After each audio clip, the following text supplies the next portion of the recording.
Hello, good morning, good evening, good afternoon. Welcome to the Caitlin Francis podcast. It is currently 7 o'clock Pacific Standard Time, and it has been dark for 2 hours since we switched time zones again, standard time, standard savings time. I don't even know. It's a big giant debate on Twitter about which one is better. I'm currently leaning towards standard time being the one that I would like to be on, but basically at this point, just pick anything. I don't care. Pick one. Pretty sure that we have voted on it in California, and there's legislation like nationally to pick one or the other. Do I care which one it is? No. Do people on the internet have strong opinions about it? Yes, of course they do, because it is the internet. But what I would like to do is stop messing up my entire family schedule twice a year, and then also having my sunset so late. Now, I do realize sunset early. I do realize that it is winter, and so it is just going to be dark, and that is fine with me, but I would just like us to pick a lane. Speaking of picking a lane, I'm really proud of myself because I didn't plan that. I am going to talk tonight about how I homeschool in California. There are three, I guess you could say four different ways that you can legally homeschool. Now, of course, I'll explain in a second why the fourth one is kind of like not homeschooling, but we still call it homeschooling. So, three ways to do it in a private way when you, the parent, are in charge of your child's education fully. We have filing a private school affidavit. We have being part of a satellite school, which is basically like they file the affidavit for you and then they help you keep your records. I'll explain that in a second. And then you can also hire a private tutor if that is something that you have the resources for. Lucky you. Although, no, I would actually I like having my kids learn some stuff from other people, but part of the reason I homeschool is because I personally love teaching them, and I just would not want to give that up to somebody all the time. But if that is something that you guys want to do with your family, that's also an option. So that's pretty cool. The fourth thing that we would maybe call homeschooling just overall, but wouldn't technically be private homeschooling, is in California, we have a system of public charter schools. Now, these public charter schools are as if you're in a public school, you have government oversight. So if you're in a public charter school, you're assigned an education facilitator who will, in fact, help you pick curriculum, will help you maybe figure out some of the activities. They'll check in with you once a month, although that is a mandatory check-in. So they'll check in with you once a month. You check in with them. You give the school samples. You give them your attendance records, and then they keep all the grades, all the samples of your kids' work, and your attendance records. In California, you also receive state funding for that. So they will actually give you a whole bunch of money. It's like $2,000 to $3,000 a kid, which is nuts, for use of purchasing curriculum and also for extracurriculars. So a lot of people choose this option in California, and I don't blame them. They do get the money for that. However, of course, with everything, you have the government involved and you're taking money from them, you have a lot of strings attached. So first off, you're checking in once a month with a teacher, which is very helpful when people are getting started because they will help you determine like maybe where you need to start. They'll just help you determine curriculum. Of course, however, you can use absolutely no curriculum or purchase curriculum with the state funds that is religious in any way. So if you're trying to homeschool from a biblical perspective, there's some workarounds. People definitely will use the biblical curriculum in their home and then turn in work samples that aren't from a workbook or something that aren't from the biblical curriculum. And so there's a little bit of workaround there. Of course, they're always working to tamp stuff like that down. So that might be working this year, but might not work next year type of a deal. The other thing about them is, let me see, what was I going to say? So the curriculum has to be approved by them. Anything that you want to order through them has to be approved by them. And then when you leave the charter school, you're actually supposed to give back all of your unused books. So like if you order workbooks, those are consumable. You can use those obviously up. There's nothing for the charter to do with those after. But like if you order a whole bunch of novels for your child's history reading or whatever, when your time in the charter is over and you either your child graduates or you remove your child from the charter, you have to give all those books back. So there's a lot of pros and cons with that.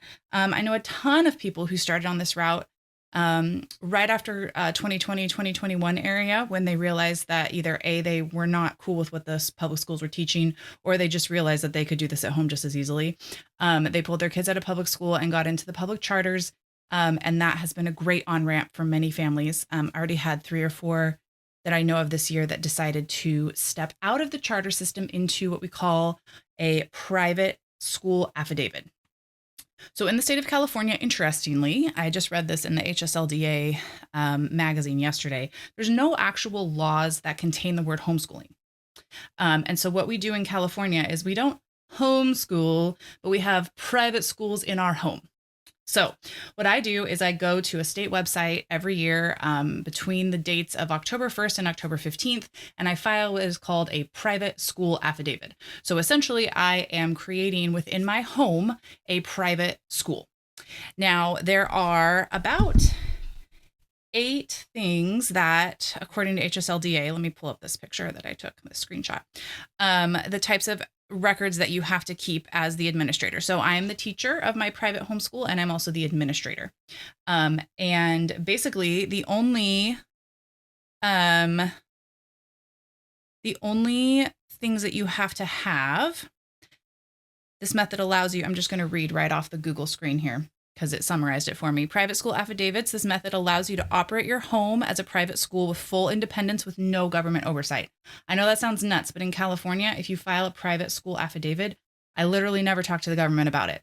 I send in my file on the internet. Like, I almost don't even want to say that out loud. Like, don't even put this on the internet. Like, be real quiet about it, because it's nuts to me that's, I don't have to do anything. I don't have to test. I don't have to turn records into anybody. We'll see in a minute that I keep some of my own records. But there's no government oversight almost at all, except for the few things that you do have to do. And of course, if you're going to homeschool your children because you want them to have a good education, you're going to do these things anyway. It's not like you file a private school affidavit just so that your kids can sit at home all day and watch TV. That's not what we do here. So the method allows you to operate your home, full independence, no government oversight. You're responsible for all aspects of your child's education, including the curriculum planning, teaching, record keeping, and purchasing. So if you have a private school satellite, there's a lot of private school satellite programs. It's called Private School Satellite Programs, PSPs. These are private schools that support homeschoolers by providing administrative help, record keeping, and optional community and resources. So there's quite a few private schools in my city that do something similar to this. You sign up under them, and then they keep your records, they keep your attendance. They might help you with curriculum. Some of them actually give you the curriculum to do. Some of them have cool programs where the kids go like 2 days a week and do like their real basic subjects, and then they send home homework on those basic subjects, and you get to do like the history and the geography and the music. I have a friend right now who's doing that, and she says she loves it. So that could be a good option for some people too. But as far as circling back to the private school affidavit. So the things that you are required to keep and the things that I keep for a private school, I do a private school affidavit, partly because I am not down with government insight. Like, leave me alone. These are my kids. Thank you very much. I did actually try, full disclosure, I tried the charter for the first year of my son's, I think it was either kindergarten or first grade. I guess it must have been kindergarten. Hilariously, my mom was actually working for the public charter system at the time, and she was my, they're called PSPs. Now they private school, no, there's so many acronyms. HSTs. Homeschool teacher? No, that's not right either. I don't know what she was called, but she was the administrator, and I was under her. And so once a month I reported to her. She kept my records and that kind of stuff. And even that was too much for me. I was like, look, it's not like I'm trying to hide anything over here, but I just simply don't need your help. And I also don't like the government's help. And I also don't want them knowing what I'm doing. I don't want them telling me what curriculum I can use. And I don't want them forcing me to test my kids. And we'll get to that in a little bit. So to homeschool under a private school affidavit, again, I've created my own private school in my home. I am both the teacher, the principal, and the administrator. So that's fun. I mean, I guess my husband's the principal kind of, but I'm home all day, so he's not necessarily the principal. Sorry, I lost my train of thought. In order to homeschool with a private school affidavit, these are the things that you must keep according to the state. You must maintain an attendance register, meaning like you check off the days that you did your school. Hilariously, the state of California also does not give you a number of days that you have to do. So I usually shoot for about 180. We usually get between 165 and 180. And that's just based on, if you look at all the different school districts in California, they average between 165 and 180 days per year of in-school instruction. So that's what I shoot for. Instruction must be in English, which is interesting because I'm pretty sure the Constitution, or there's some like, I know that there was a ruling by the Supreme Court at one point that said you actually don't have to do it in English. So I'm not sure what that's about. I could be wrong on that, but that's interesting. Instructors must be capable of teaching. There is no teaching certificate required. In fact, I do not have to have any form of, I don't even have to technically have a high school diploma. I suppose that would be most helpful, and indeed it would be helpful, but there's no actual requirement. It just says that instructors must be capable of teaching. And so if you can read, if you can use the internet, and if you are willing to work with your child and learn together, then you guys can absolutely homeschool. Provide instruction in the courses commonly taught in the public schools: language arts, math, science, social studies, health, driver's training. Like it's kind of random. It's not actually like, obviously you're going to do math and language, reading, science, but then social studies, health, they don't even list history in here. So like, it's really interesting that there's just not more specifics is basically my point here. And then California does not require immunizations to homeschool. So they require immunizations if you're going to school. It's becoming increasingly difficult, if not impossible, to get exemptions of any kind for immunizations if you're going to go to a public school. Some private schools allow it, depends on where you're at. But California, it does say that you must maintain immunization records or a personal beliefs exemption. So a lot of people that I know now coming up are actually going to homeschool basically because they have no other option in the state of California. And that is one of the things that spurs people into homeschooling. Maintain a list of the courses of study. My friend, who's a longtime PSA filer, and maybe I'll try to have her on to talk to you guys about it because she's way ahead of me. She's like in high school doing this.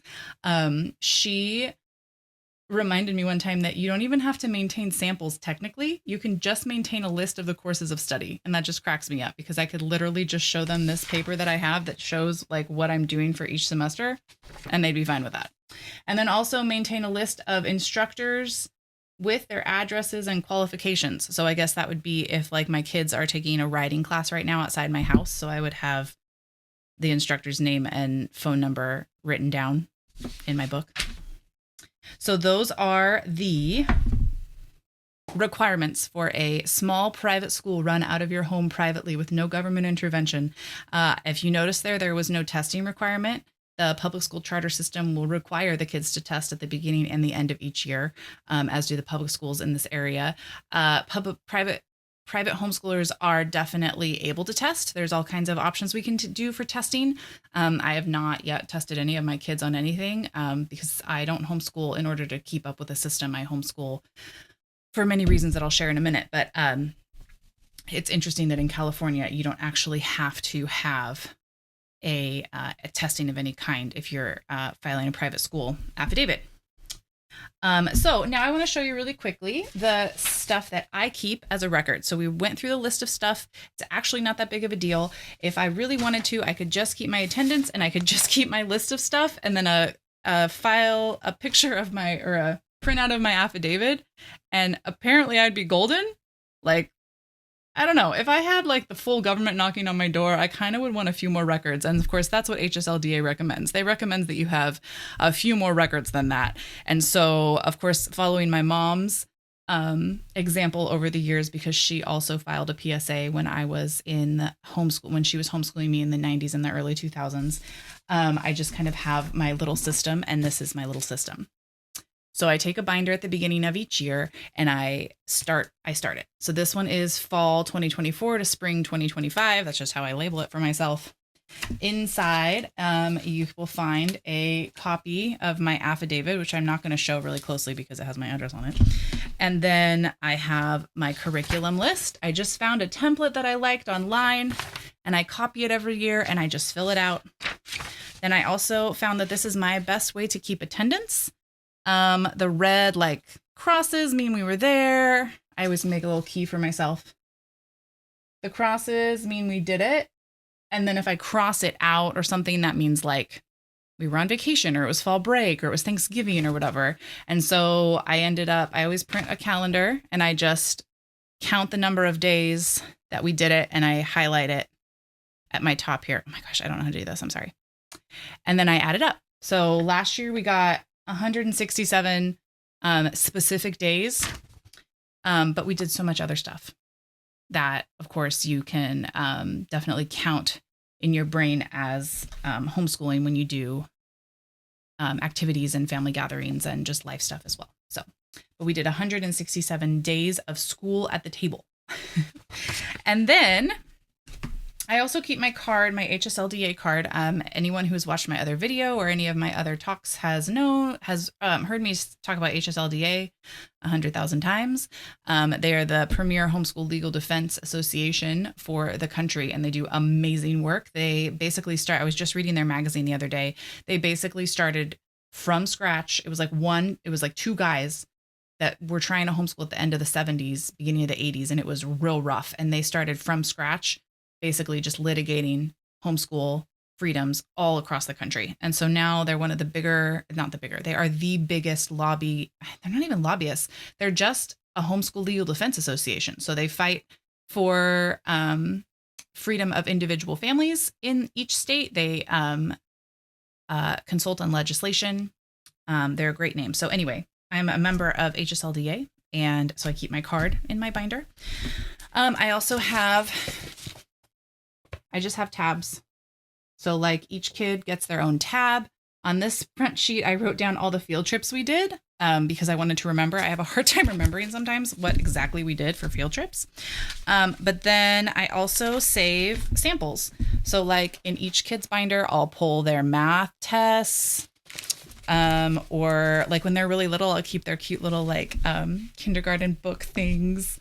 I'll keep their math pages. I keep any writing assignments. My kids did IEW for the first time last year.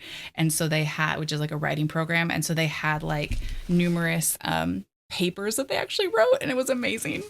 So I keep those in here, and then any other papers. So like my kids will be in musical theater sometimes. My son plays baseball every semester. So I stick their musical theater pictures and their programs and their his baseball pictures in the binder. And then the binder goes on my shelf. And then if anybody comes a knocking, I'll be like, hi, here you go. Do you want to look at my bookcases? I'm ready for you. And so just to kind of wrap it up a little bit, I wanted to share with you my mission statement, like my vision statement. So I have always wanted to homeschool. I always planned on homeschooling. I was homeschooled. My husband was homeschooled. It was just something that I was going to do. But maybe 5 years ago, I read this book for the first time, and now I tell everybody you need to find it. Plan Your Year, Homeschooling Planning for Purpose and Peace. It's a fantastic book. It's really easy to read. One of the first chapters, she was like, make a vision statement for what you want your homeschool to be and why you want to do it. And like, it will help to guide you. And I kind of rolled my eyes a little bit at that because I'm a pretty prideful person. And so a lot of times I'm like, you don't need to tell me what to do. I already understand.